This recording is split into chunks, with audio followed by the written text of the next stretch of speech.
Welcome back to the Engineered Angler. I'm back here in the shop, and today I want to do a little bit of an unboxing, an enveloping, and an explanation of the kinds of things I do when I bring a new product into the lure shop.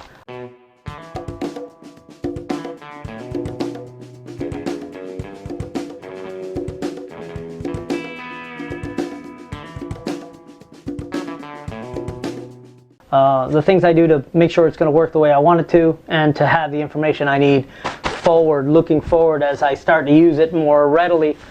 This stuff is, and I just opened it, it is a resin. It's two-part resin meant for casting. This stuff is produced by a company called Specialty Resins and Chemicals. You can find them at specialtyresins.com. They've got a pretty extensive line of resin products. It's a polyurethane casting resin. It acts very similar to the Alumilite products. This one sets white, and it takes about 20 minutes to be able to unmold it. It gives you about the same amount of time of working time, which is about 3 to 4 minutes working time. I was using this a while back, probably right when I was started to make resin lures. I found this online. I found it to be a lot cheaper than some of the other products, and so I bought it. It works really well, makes a good hard lure body, but what I found was that I was having trouble with my clear coat. I was getting a lot of fish eyes, and I blamed it on the resin.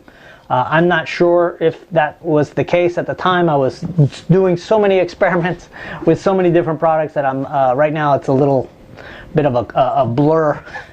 So now I want to retry it. I think I have some better methods now for sealing the lure and getting it ready for clear coating. Now this claims to be low viscosity, bright white. I know that's true. It's a low odor. Like most of them, they're machinable, they're paintable. So the information I want to gather on this product is, first of all, density. Not just density as it comes out of the bottle, but how it reacts to the microballoons, how well it mixes with them, and what the final density is once I've got my mix in. So these little pucks are test pucks I made with several other products.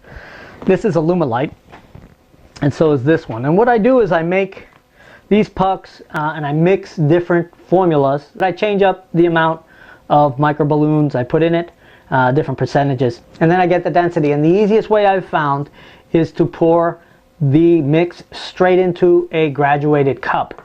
I used to do a little piece of PVC, or this is CPVC, and since it's got a nice constant internal diameter, I can figure out the volume really easy. I can shave it off nice and smooth, and I know I can weigh it before I fill it and then weigh it after it sets. And this is pretty easy. This is actually easier. You just use a little more material.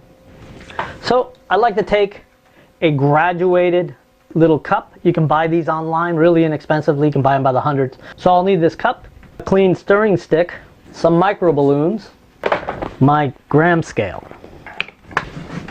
So one of the things I like to do is to put this stuff into squirt bottles.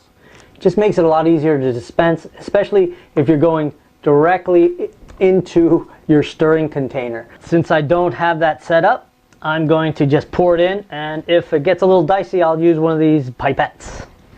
Alright, so I always like to work with part B first, because it usually is the more difficult one to measure out, because it's either clumpy or just a little more viscous.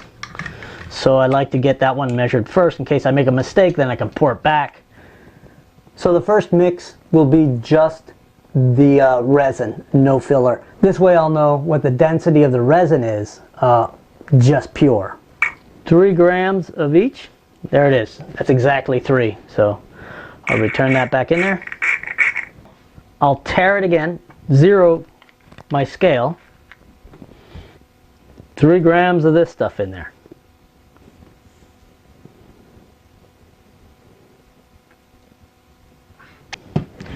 And now I'll just mix it up real good.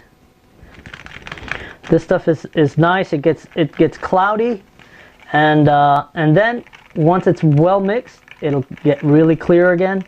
But then once it starts to set, it'll go white. So I'll set that one aside. Usually I don't have to use mold release, but I got a couple here that are used pretty heavily and a little bit rough in the inside, so I don't want it to stick. So I just spritzed it a little bit. I got this marked with B, in case you were wondering.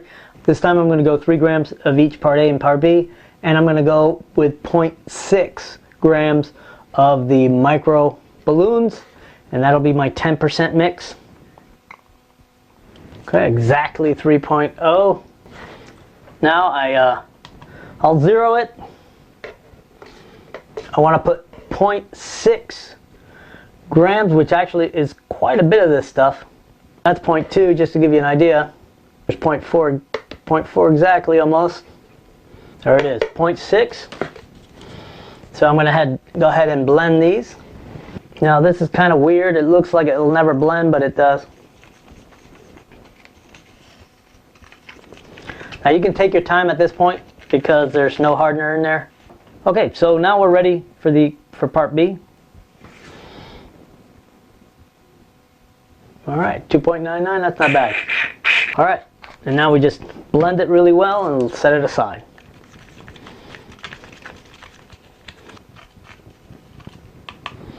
Okay, give it a couple tabs, get the bubbles out, and set it aside.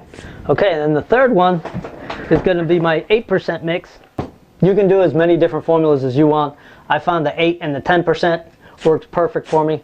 On a rare occasion, I'll use 0%, but that's pretty rare. And usually is when I want a part that's heavy and hard.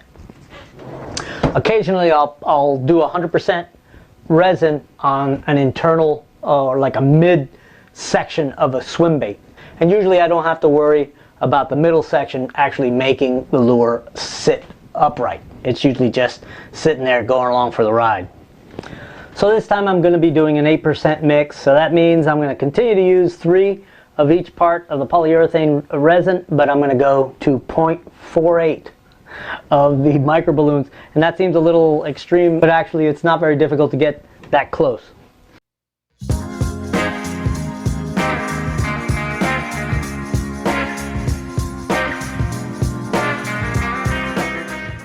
Right, so all you gotta do is pop these things out. They come out really easy. This is the first one I cast, so it was easy to get out of there. The next step is to take it on a hard surface with some emery cloth or sandpaper and just grind that little edge off. And I'll take it and drop it straight back in and get them in there. There you go. It's just below the 7.5, so I'm going to call that 7. Now I'll weigh it. 5.86 grams divided by 7, that's how many milliliters, equals 0.837 grams per milliliter. So that's my density.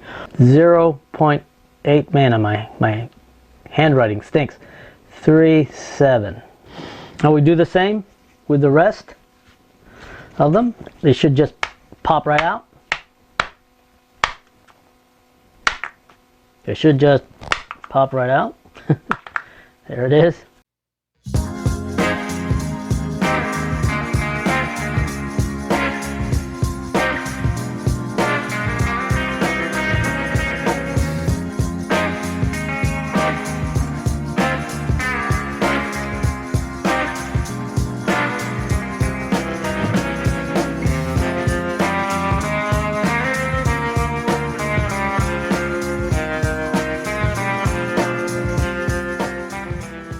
Well, the 10% is 0.637, which is just a little less dense than the 8% at 0.731, and certainly more less dense than the 100% resin, which is 0.837.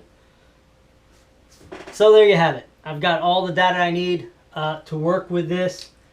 All I need to know now is whether it's going to behave well with clear coats.